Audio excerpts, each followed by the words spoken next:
en tus manos,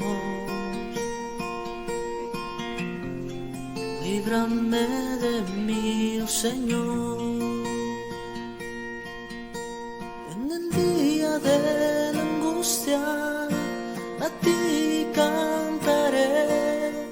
En el día de la angustia te bendeciré. Levantaré mis manos, levantaré mi voz, te bendeciré, mi Cristo, solo en ti esperaré. Señor, en ti confío, tú eres mi Dios. Mi vida está en tus manos, líbrame de mí, oh Señor. Inclina tu oído y escucha mi oración. Sé mi roca, mi castillo.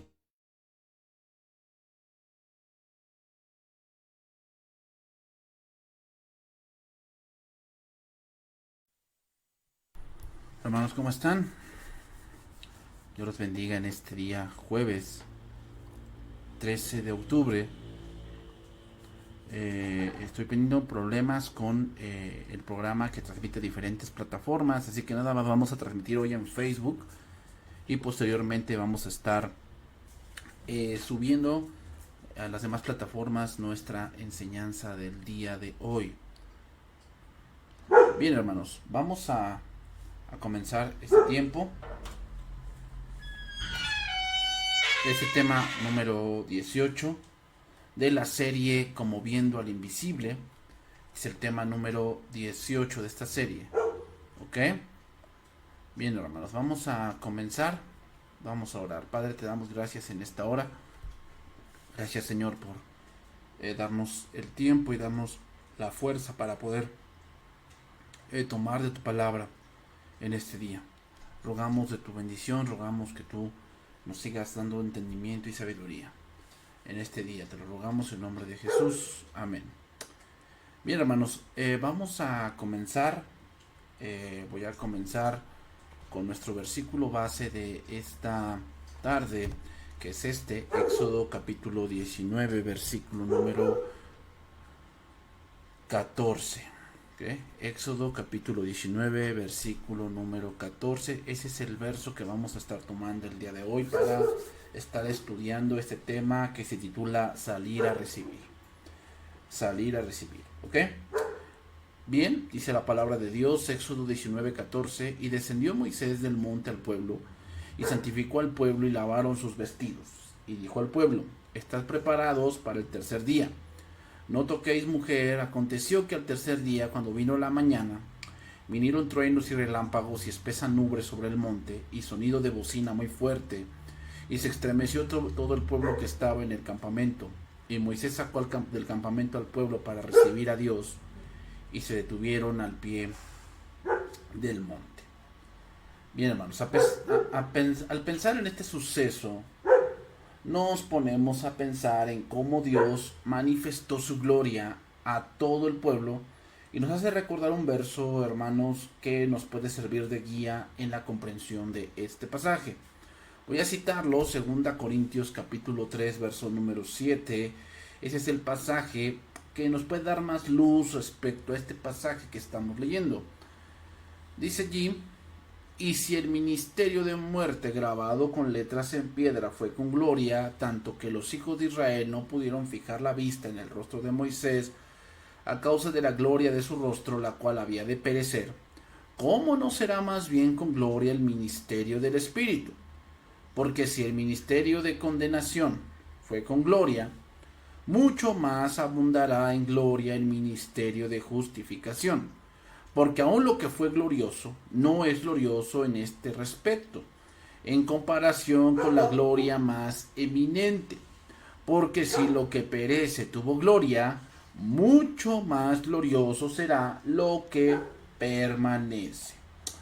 Bien, en los pactos de Dios, solo Dios estableció las condiciones. Los pactos divinos, hermanos, son de una sola parte, es decir, unilaterales. Aquí no es de que yo pacte con Dios y yo tengo que hacer algo con Dios, en el sentido de ofrecerle, hermanos, porque ¿qué cosa podríamos ofrecerle a Dios que no sea de Él?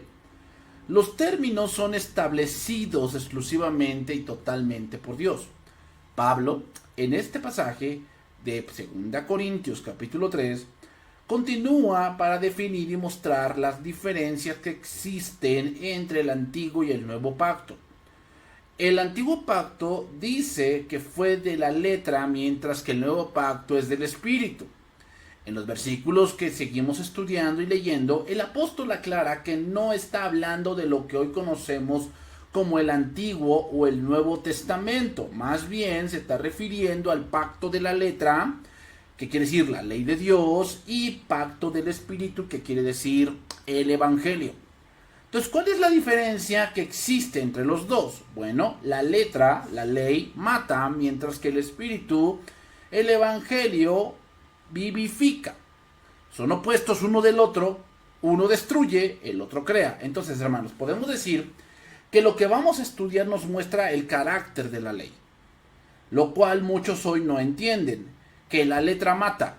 Es decir, desde el punto de su institución, dejó en claro que la ley no acercaba al hombre a Dios, sino que lo alejaba, y esto lo vamos a ver en nuestro estudio el día de hoy. Entonces veamos cómo Moisés obedece la voz de Dios. Dice ahí, Éxodo 19, versículo 9. Entonces Jehová dijo a Moisés, he aquí yo vengo a ti en una nube espesa, para que el pueblo oiga mientras yo hablo contigo, y también para que te crean para siempre. Y Moisés refirió las palabras del pueblo a Jehová. Y Jehová dijo a Moisés, ve al pueblo y santifícalos hoy y mañana, y laven sus vestidos. Bien, hermanos, Dios da órdenes y Moisés es aquel que comunica al pueblo lo que debían hacer y lo que debían realizar. Aquí en estos versos vemos varias órdenes que quiero analizar un poco más a fondo. Aquí nos detenemos por un momento para considerar la respuesta del pueblo a la luz de lo que ocurrió no mucho después de esto, ya que fue en ese mismo sitio que el pueblo adoró al becerro de oro. Posiblemente estamos inclinados, hermanos, a preguntarnos si fue una hipocresía lo que anteriormente el pueblo había dicho de que sí, todo lo que Jehová ha dicho haremos. Esta promesa de hacer todo lo que el Señor había dicho tal vez no era algo tan sincero, pero es muy distinta a la situación de hoy. ¿Cuántos jóvenes y cuántos cristianos el día de hoy, de su confirmación delante de Dios, de haber hecho un compromiso con Dios, de haber hecho un compromiso de servicio con Dios, se alejan de Dios poco tiempo después? Uno debe maravillarse de la paciencia del Señor, que recibe la misma infidelidad una y otra vez. Seguramente, hermanos, el Señor no tiene la culpa de que su pueblo olvide tantas veces las promesas que Él ha hecho. Aquí el Señor le dice a Moisés lo que iba a suceder. Yo vendré a ti en una nube espesa, eso es lo que Él le dice. El pueblo iba a oírlo hablar desde la nube. Sería un acontecimiento que produjera temor. Había llegado el momento, hermanos, para que ellos se prepararan para este gran acontecimiento. ¿Ok? Y entonces el versículo 10 nos dice, y Jehová dijo a Moisés, ve al pueblo y santifícalos hoy y mañana, y laven sus vestidos. Después el Señor le dijo a Moisés, desciende y prepara al pueblo para mi llegada. Conságralos hoy y mañana y haz que laven sus ropas. Para que el pueblo se preparara debidamente, hermanos, para la palabra del Señor, que pronto irían desde la cima de la montaña, Dios le indicó a Moisés la manera en que debían consagrarse o santificarse. Santificar, hermanos, quiere decir apartar como santo. El pueblo debía prepararse para participar en un acto muy santo al lavar su ropa. al edificar una barrera alrededor del monte para que nadie lo tocara. Aquí vemos algo interesante, hermanos, en estos pasajes, y es que muchos quieren conocer de Dios, sin embargo quieren conocerlo con sus pies en el mundo. Y hermanos, conocer a Dios tiene un precio, y ese precio es la santificación.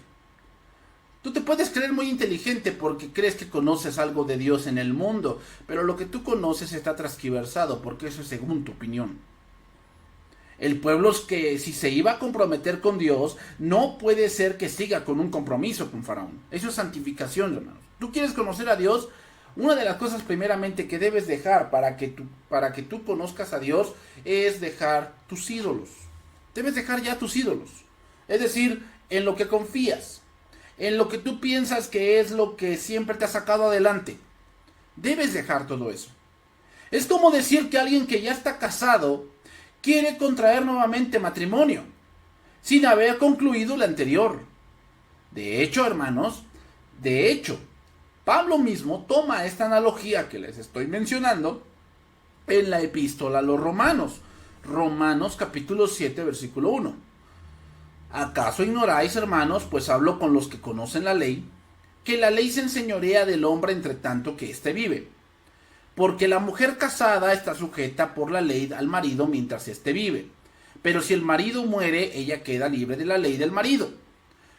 A ver, Pablo aquí está tomando una analogía del matrimonio, pero no está hablando del matrimonio. Está hablando, según el contexto, que somos libres por la fe de ¿qué? De la ley, del peso de la ley, de la condenación de la ley. ¿Por qué somos libres de la ley? ¿Simplemente porque ya decidimos que no, pues ya no quiero nada contigo? No. Lo que Pablo está argumentando aquí es que la manera en que nosotros fuimos librados del poder de la ley como un marido es que morimos. ¿Cómo? Porque Cristo murió. Así que si en vida del marido se uniera a otro varón, será llamada adúltera, pero si su marido muriere, es libre de esa ley. De tal manera que si se uniera a otro marido, no será adúltera. Así también vosotros, hermanos míos, habéis muerto a la ley mediante el cuerpo de Cristo, para que seáis de otro, del que resucitó de los muertos, a fin de que llevemos fruto para Dios. Porque mientras estábamos en la carne, las pasiones pecaminosas que eran por la ley obraban en nuestros miembros, llevando fruto para muerte. Pero ahora estamos libres de la ley, por haber muerto para aquella en que estábamos sujetos, de modo que sirvamos bajo el régimen nuevo del Espíritu y no bajo el régimen viejo de la letra. ¿Qué quiere decir entonces? Que hay una santificación por lo cual el creyente ahora tiene otro marido, espiritualmente hablando.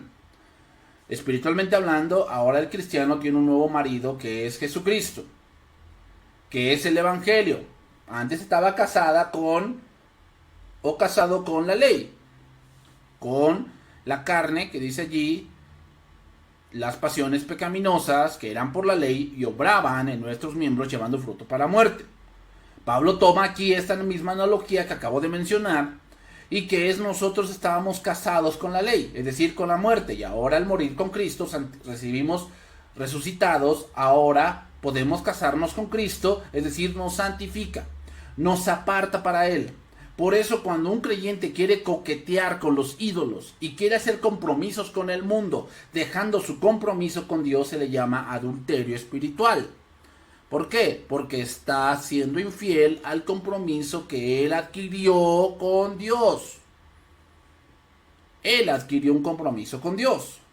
Entonces podemos decir, hermanos, que el pueblo iba a adquirir un compromiso con Dios. Y la base de ese compromiso es la santificación. El apartarnos de aquello que quiere desviarnos de seguirlo única y exclusivamente a Él. Lavar las ropas que vemos aquí, hermanos, que dice, y haz que laven sus ropas, no tiene nada de especial.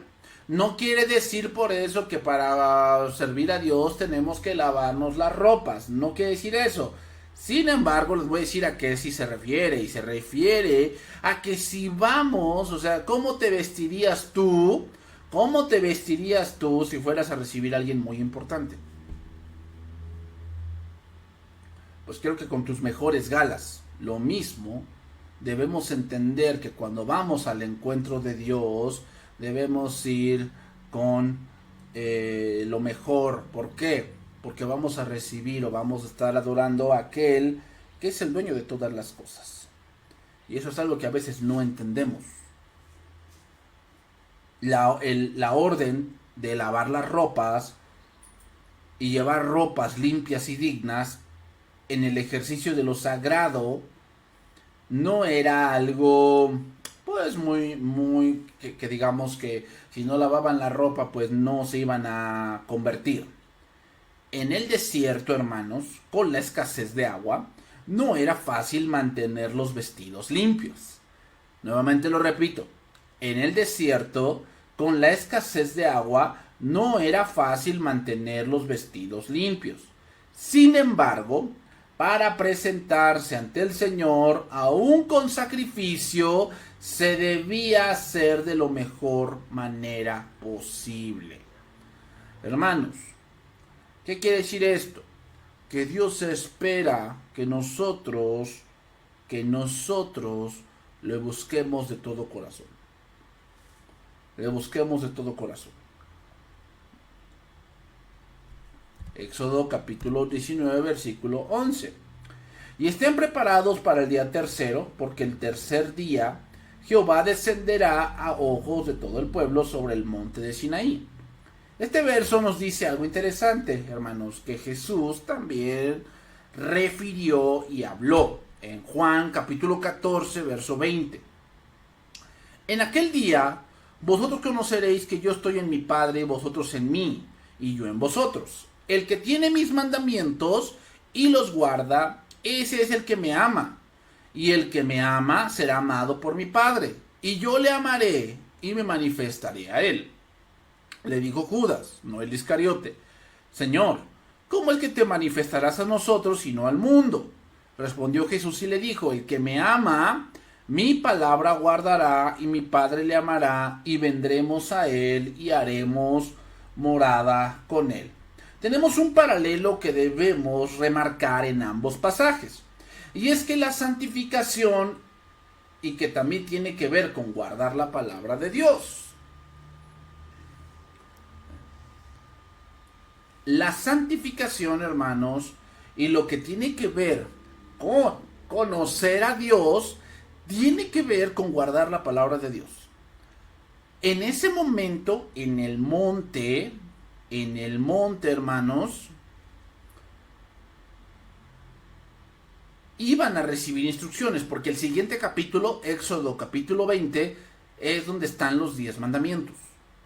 Entonces, el capítulo 19 es una preparación para recibir la palabra de Dios. Por eso dice ahí: el que me ama, mi palabra guardará. ¿Qué quiere decir? Si tú amas a Dios, tú le vas a dar lo mejor. ¿Qué cosa es lo mejor? Lo mejor no es lo más caro. Muchos piensan que dar lo mejor es lo más caro. No necesariamente. ¿Sabes qué es lo mejor? Lo que das con alegría.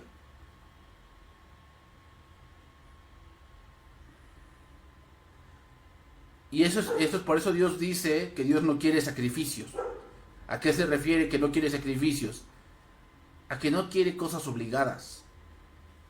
¿Tú estás haciendo las cosas obligadas? ¿Estás sirviendo obligatoriamente? Créeme, no importa cuánto te esfuerces.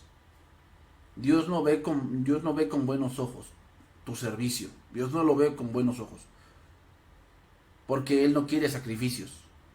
O sea, Él no quiere que tú lo hagas de mala gana. Ya, porque no digan nada. Porque pues me comprometí, ni modo.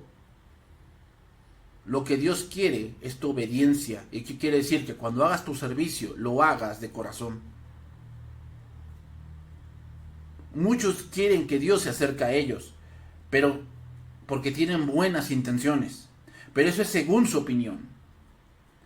Y lo que debemos hacer, hermanos, es guardar la palabra de Dios y amarle por sobre todas las cosas. Eso es lo que necesitamos. Amar a Dios por sobre todas las cosas. Qué triste es esto, porque hoy en día han cambiado la expresión de amor a Dios por simplemente vengo a cumplir.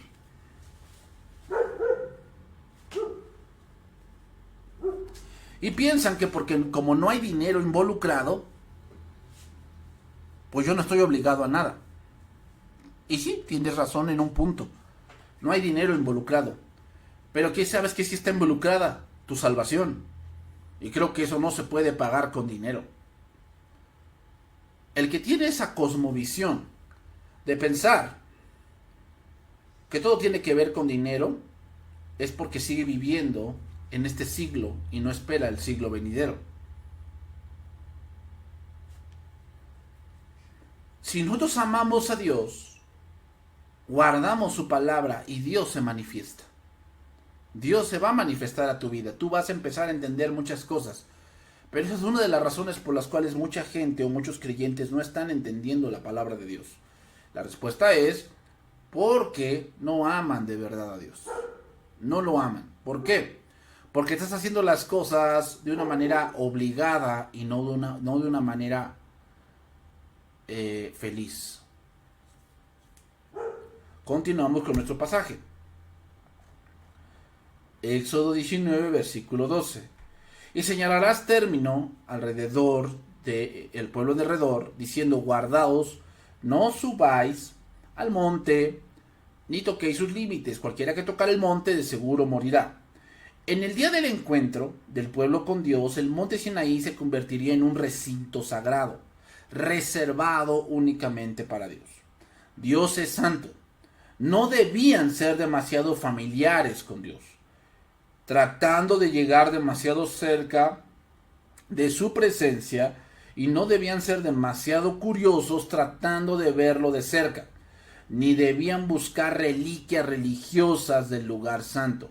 El ser humano, hermanos, prefiere vivir por vista que vivir por fe, y está dispuesto a transferir la devoción de vida a Dios hacia objetos materiales. Además, la tendencia humana es a ceder fácilmente a la tentación de comercializar lo religioso con la venta supuesta de reliquias santas. O sea, hermanos, debemos conocer a Dios por la fe y no por la vista. Y ese es el problema del cristianismo del día de hoy, es que quieren conocer a Dios a base de sentimientos. Y teniendo ese tipo de fundamento, basan todo de la congregación, basan todo de las escrituras, basan todo de el mismo caminar cristiano, basan todo en sentimentalismos. Y el problema con eso es que el sentimiento puede ser uno hoy y mañana otro. Y debemos fundamentar todo en la verdad. ¿Y qué es la verdad? Cristo es la verdad. Entonces, ¿qué había dicho Pablo con los versos de Corintios que leímos? Bueno, que este era un ministerio de condenación. Es decir, Dios muestra la gran distancia que hay entre Dios y el ser humano. Por eso dice: guardaos, no van a subir, no suban al monte. ¿Por qué? Ustedes están lejos. Para que ustedes me conozcan, ustedes tienen que ir por un camino que yo mismo les debo de abrir. No puedes acercarte a Dios con buenas intenciones o con lo que tú crees, o porque tú te crees muy bueno. Seguimos ahí, versículo 13. No lo tocará a mano, porque será apedreado o aseteado. Sea animal o sea hombre, no vivirá. Cuando suene largamente la bocina, subirán al monte. Nuevamente, Dios confirma la gran distancia que hay entre el hombre y el Dios. Por eso dice: no lo tocará a mano. Luego dice: sea animal o sea hombre. ¿Qué quiere decir eso? Quiere decir que Dios está muy lejos del ser humano, pero también la creación misma y Dios son cosas que son muy lejanas. Es decir, que no, Dios no es la creación, Dios no es lo que vemos, Dios es algo más grande. Por eso dice Romanos que el hombre cambió la gloria eterna en semejanza de hombre corruptible, de aves y de cuadrúpedos. ¿Por qué, hermanos? Porque en su intento de llegar a Dios, él empieza a poner a Dios a su nivel. Es el error del ser humano, que él piensa que Dios es como él, que razona como él, que piensa como él y que actúa como él. El hombre que quiere acercarse a Dios tiene que entender que Dios no es un producto de su imaginación, sino que es el creador de todas las cosas y que por él subsisten. Por eso no podían acercarse al monte. ¿Por qué? Porque debían entender el gran abismo o la gran cima que había entre ambos. Hay una gran cima que hay entre ambos. Y que solo se puede acortar en base a Jesucristo. Entonces, ¿quién es el único que puede señalar cuándo acercarnos? Dios mismo. Por eso dice ahí: sin embargo, cuando se oiga un toque prolongado del cuerno de carnero, entonces el pueblo podrá subir al monte. ¿Por qué un cuerno? Bueno, en la Biblia el cuerno representa poder, pero también nos dice que la voz poderosa de Dios llega a todo el pueblo. Tal vez la voz del ser humano solo llega a unas cuantas personas. Sin embargo, la voz de Dios sí es algo poderoso para anunciar a todo el pueblo que era el momento de acercarse y recibir de Dios. Solamente Dios es el que abrió el camino nuevo y vivo para que el hombre pueda acercarse. Ningún hombre, hermanos, puede acercarnos a Dios. Solamente Cristo, porque hay un solo Dios y un solo mediador entre Dios y los hombres, Jesucristo hombre. Solamente Jesucristo es esa voz, es esa llamada que Dios hace para que el hombre se acerque confiadamente al trono de la gracia. Solamente Jesucristo.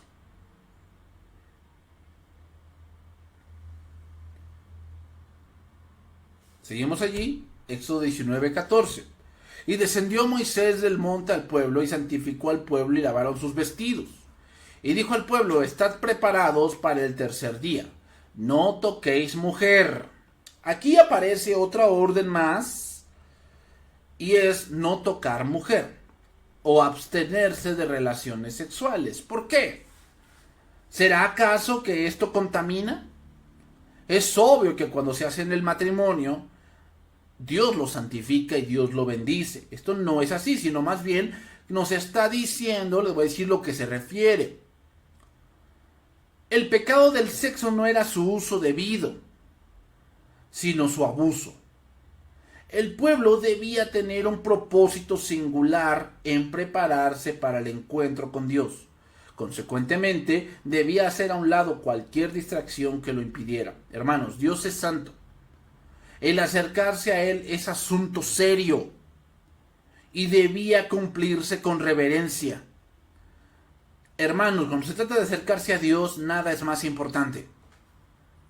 Óiganlo bien, cuando se trata de acercarse a Dios, nada es más importante. No está diciendo que sean célibes, como hoy la Iglesia Católica lo dice. No está diciendo eso. Lo que está diciendo es que era un momento de suma importancia y debían tener sus fuerzas, su mente y su corazón centrados en ese momento, porque se iba a presentar el Rey de Reyes y Señor de Señores.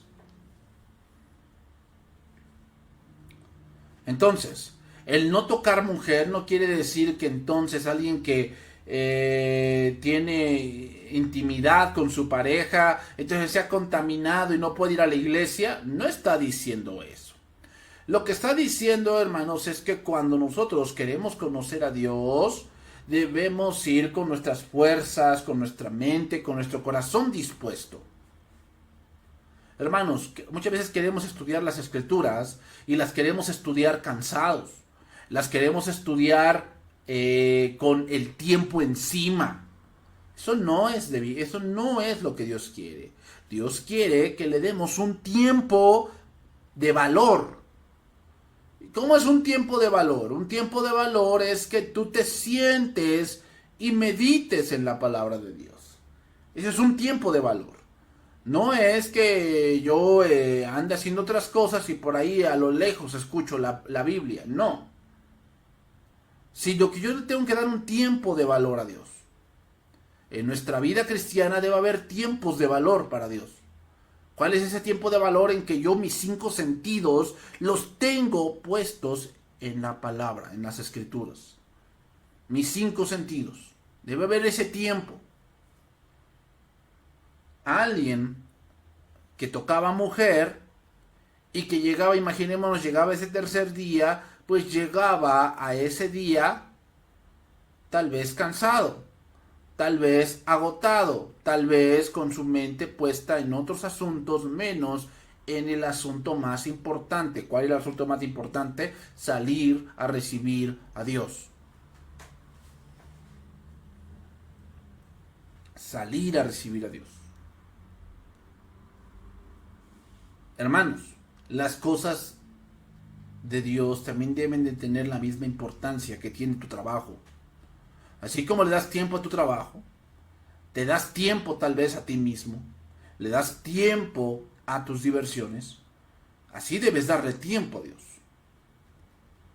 No es simplemente que le des a Dios lo que te sobra, o que llegues a Él cansado, que llegues a Él agotado, que llegues a Él simplemente por cumplir, porque Dios no se va a agradar de ti. Tienes que tener presente que tú tienes que tener tiempo, darte tiempo. Y si tú dices, no, es que yo no tengo tiempo, ¿cómo para tu diversión? ¿Cómo para viajar te das tiempo y para Dios no te lo das?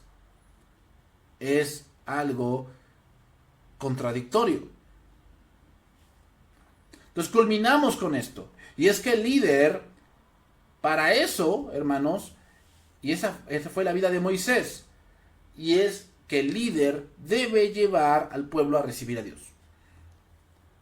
¿Qué quiere decir, hermanos? Que debe comunicarles que si ellos quieren que Dios se manifieste en sus vidas, deben santificarse. ¿Cómo se santifica la iglesia? Con las escrituras. Con las escrituras. Efesios capítulo 5, verso número 25. Maridos, amad a vuestras mujeres, así como Cristo amó a la iglesia y se entregó a sí mismo por ella, para santificarla, habiéndola purificado en el lavamiento del agua por la palabra. Por eso dice este versículo: aconteció que al tercer día, cuando vino la mañana, vinieron truenos y relámpagos y espesas nubes sobre el monte, y sonido de bocina muy fuerte, y se estremeció todo el pueblo que estaba en el campamento. Y Moisés sacó del campamento al pueblo para recibir a Dios, y se detuvieron al pie del monte. ¿Quién lo sacó? Moisés. Ese es el punto del liderazgo, hermanos. Nosotros como líderes necesitamos guiar al campamento, nuestro campamento, a recibir a Dios. ¿Cómo? Santificándolo. ¿Cómo se santifica? Con la palabra. Por eso dice Efesios, para santificarla, habiéndola purificado en el lavamiento del agua por la palabra. Ese es el trabajo y nuestra misión como líderes, hermanos. No es que crean en Dios. Esa no es la misión. O sea, no es, lo voy a convencer para que crean en Dios. No, esa no es nuestra misión. Nuestra misión es presentar al Señor. Y sin duda, Él, por medio de la revelación general o especial, se presentará ante aquellos que demandan razón de nuestra esperanza. Pero nuestro trabajo como líderes es presentar claramente al Señor.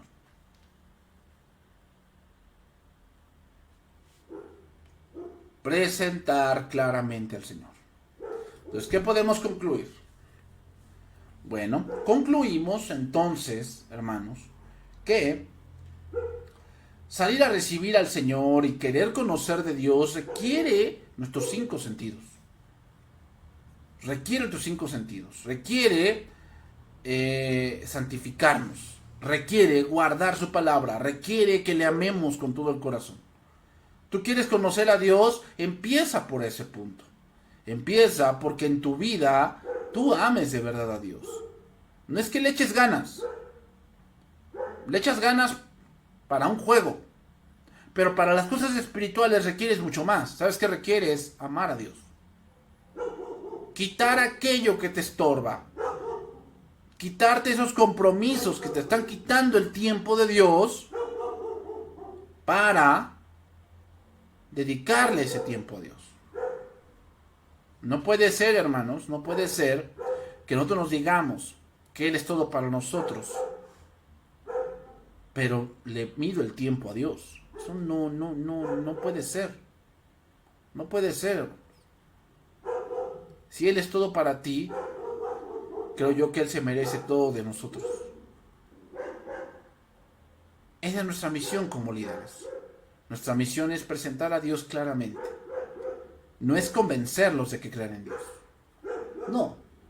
Nuestra misión es que ellos oigan de Dios claramente para que ellos sean santificados. Señor, bendito seas. Gracias por tu palabra y gracias por tu gracia que tú nos has dado. Padre, pedirte para que tú nos sigas, Señor, instruyendo, nos sigas mostrando, nos sigas, Señor, dando de tu sabiduría, porque entendemos que, Padre Santo, necesitamos a ti. Necesitamos, Señor, tus consejos, tu sabiduría. Y Señor, necesitamos que tú nos sigas instruyendo. Ayúdanos, Señor, a que si queremos saber de ti, a que queremos que tú te nos reveles a nosotros, debemos amarte y guardar tu palabra. Porque si no empezamos por eso, Señor, vamos a ser como este pueblo que por un momento decimos, sí, todo lo que Jehová ha dicho haremos, pero por otro lado, después adoramos un becerro de oro.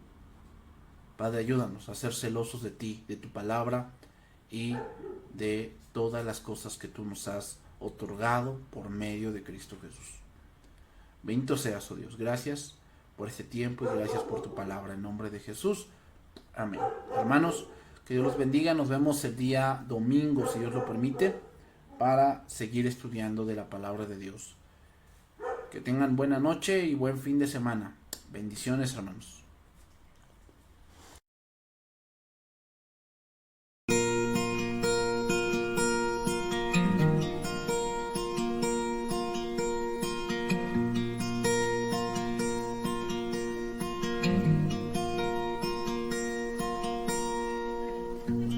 Señor, en ti confío. Tú eres mi Dios. Mi vida está en tus manos. Líbrame de mí, oh Señor.